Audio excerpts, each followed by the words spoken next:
भगवान विष्णु के आदेश पर देवता तथा दानवों ने मिलकर समुद्र को मंथने का कार्य किया था। इसके लिए मंदार पर्वत और वासुकी नाम की सहायता ली गई थी। स्वयं भगवान विष्णु अपने कछुआ अवतार में मंदार पर्वत का भाग उठा रहे थे ताकि वह रसातल में ना जाए। इस समुद्र मंथन में केवल कुल 14 बहुमूल्य रत्न प्राप्त हुए थे जो सृष्टि के कल्याण में सहायक थे। आज हम आपको एक एक करके समुद्र मंथन से निकले रत्नों के बारे में जानकारी देंगे। नमस्कार दोस्तों, मेरा नाम आचार्य ज्योति वर्मा है। अमृत मंथन में मैं आपका स्वागत करती हूँ। तो चलिए दोस्तों, देरी ना करते हुए अपनी वीडियो की शुरुआत करते हैं। समुद्र मंथन का कार्य मुख्यतः अमृत को पाने के लिए किया गया था, लेकिन कहते हैं ना कि अच्छाई के साथ बुराई भी आती है। इसलिए जितना अमृत निकलना था उतना ही मात्रा में विष भी समुद्र के जल से निकला। यह इतना ज़्यादा तीव्र तथा विशाल था कि देवता तथा दानव दोनों विचलित हो उठे। जब उनको कोई उपाय नहीं सूझा तो सभी ने मिलकर भगवान शिव से प्रार्थना की। भगवान शिव ने सृष्टि के कल्याण के उद्देश्य से संपूर्ण विश्व अपने कंठ में ग्रहण कर लिया। तभी से उनका एक और नाम नीलकंठ पड़ गया। इस विष को कालकूट का नाम भी दिया गया है।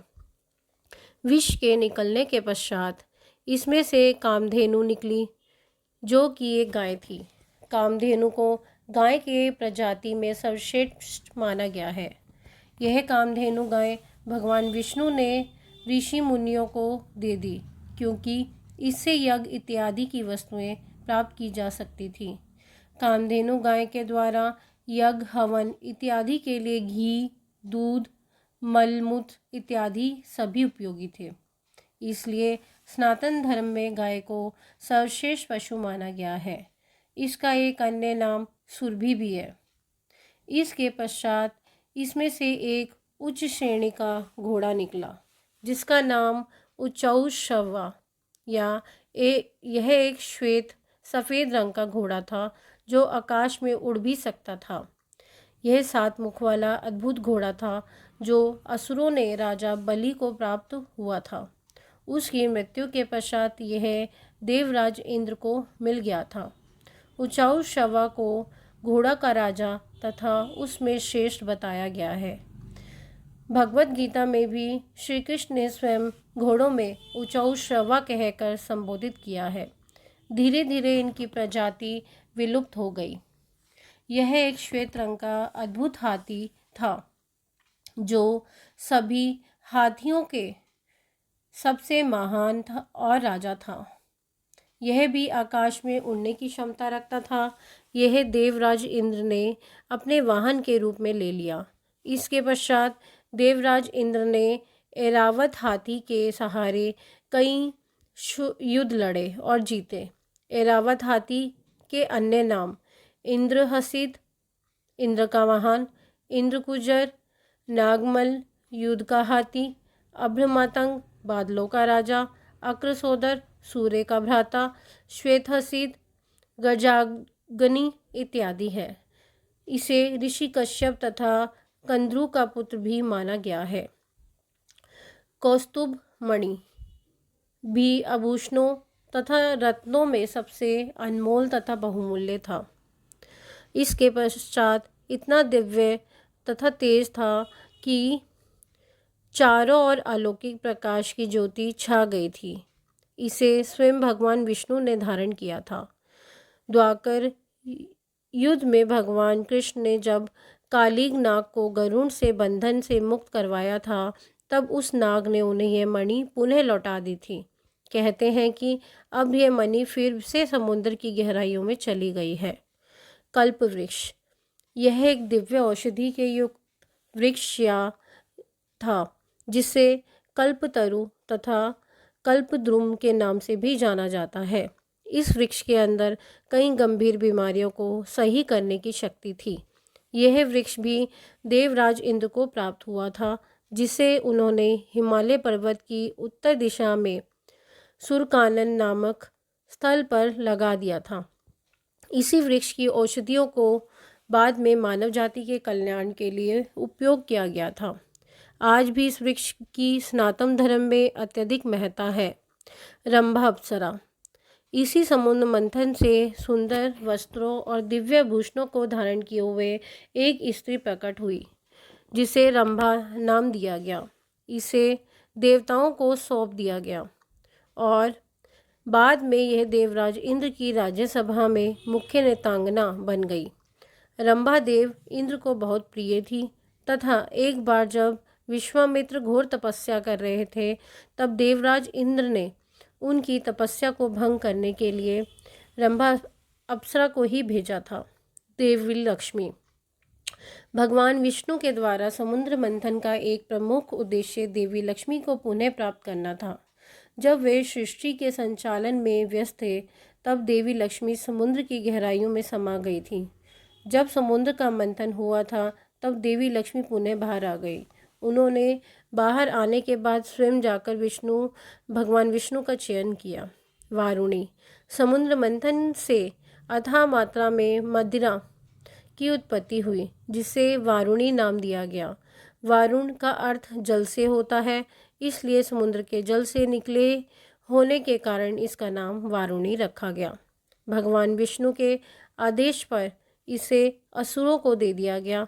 इसीलिए हम पाते हैं कि असुर हमेशा मदिरा, वारुणी, शराब के नशे में ही डूबे रहते हैं। चंद्रमा। इसी समुद्र मंथन में चंद्रमा की उत्पत्ति हुई थी। वह जल से निकलने होने के कारण इसे जल का कारक कहा जाता है। इसे स्वयं भगवान शिव ने अपनी जटाओं में धारण किया था। समुद्र मंथन से निकले शंख का नाम पंचजन्य शंख है। समुद्र मंथन के दौरान पंचजन्य शंख की उत्पत्ति हुई, जो सभी शंखों में सबसे ज़्यादा दुर्लभ है। शंख को सनातन धर्म में अति शुभ कार्यों में प्रयोग किया जाता है तथा मंदिरों, पूजाओं स्थल इत्यादि में यह पाया जाता है। यह शंख भगवान विष्णु को प्राप्त हुआ था तथा यह मान्यता है कि जहाँ शंख होते हैं वहाँ लक्ष्मी का निवास होता है। इस शंख की ध्वनि को अत्यधिक शुभ माना गया है। पारिजात। समुद्र मंथन के समय एक और दिव्य औषधि से युक्त वृक्ष निकला, जिसे पारिजात वृक्ष के नाम से जाना जाता है। यह वृक्ष इतना ज़्यादा चमत्कारिक था कि इसको छूने मात्र से ही शरीर की सारी थकान मिट जाती थी। देवी देवताओं की पूजा के समय पारिजात वृक्ष के पुष्प चढ़ाना शुभ माना जाता है। शारंग धनुष। यह एक चमत्कारिक धनुष था जो भगवान विष्णु को प्राप्त हुआ था। कहते हैं कि इसे स्वयं भगवान विश्वकर्मा ने बनाया था। भगवान धन्वंतरी तथा अमृत कलश। अंत में भगवान धन्वंतरी अमृत कलश लेकर प्रकट हुई। वे अमृत को असुरों से बचाने के उद्देश्य से आकाश में उड़ गए, लेकिन असुरों ने अपनी तेज गति तथा शक्ति से उन्हें पकड़ लिया तथा अमृत कलश छीन लिया। इसके पश्चात भगवान विष्णु ने मोहिनी रूप धारण कर यह कलह समाप्त की तथा देवताओं को अमृत पान करवाया। समुद्र मंथन क्यों हुआ था? कुछ समय पूर्व ही नए कल्प की शुरुआत हुई थी और सतयुग का प्रारंभ हुआ था। भगवान विष्णु ने अपने प्रथम अवतार मत्स्य अवतार के माध्यम से नई सृष्टि की रचना की थी। वह मानव जाति का कल्याण किया था, किंतु प्रलय के कारण सृष्टि की बहुमूल्य वस्तुएं समुद्र की गहराइयों में चली गई थी, जिनमें से एक स्वयं महालक्ष्मी भी थी। इन सभी का पृथ्वी तथा मानव सभ्यता के कल्याण के उद्देश्य से बाहर आना आवश्यक था। यह काम भगवान विष्णु केवल देवताओं के माध्यम से ही कर सकते थे। इसके लिए देवता और दानवों की आवश्यकता थी, जो समुद्र को मंथने का काम कर सके। इसके लिए भगवान विष्णु ने सभी व्यवस्था कर दी, लेकिन जब समुद्र मंथने का कार्य शुरू हुआ तो मंदार पर्वत लगातार नीचे आ रहा था, जिस कारण समुद्र को मंथने का कार्य असंभव प्रतीत हो रहा था। इस मंदार पर्वत को विशाल समुद्र की गहराइयों में जाने से केवल विष्णु ही रोक सकते थे। इसके लिए उन्होंने कछुए का अवतार लेने का सोचा, क्योंकि उसकी पीठ कठोर होती है।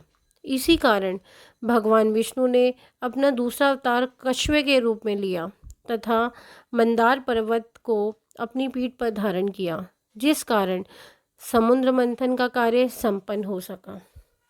तो दोस्तों, अगर आपको मेरी वीडियो अच्छी लगी हो तो लाइक कीजिए, शेयर कीजिए, सब्सक्राइब कीजिए और बेल आइकन को ज़रूर प्रेस कीजिए ताकि आने वाली नोटिफिकेशन आप तक सबसे पहले पहुंचे।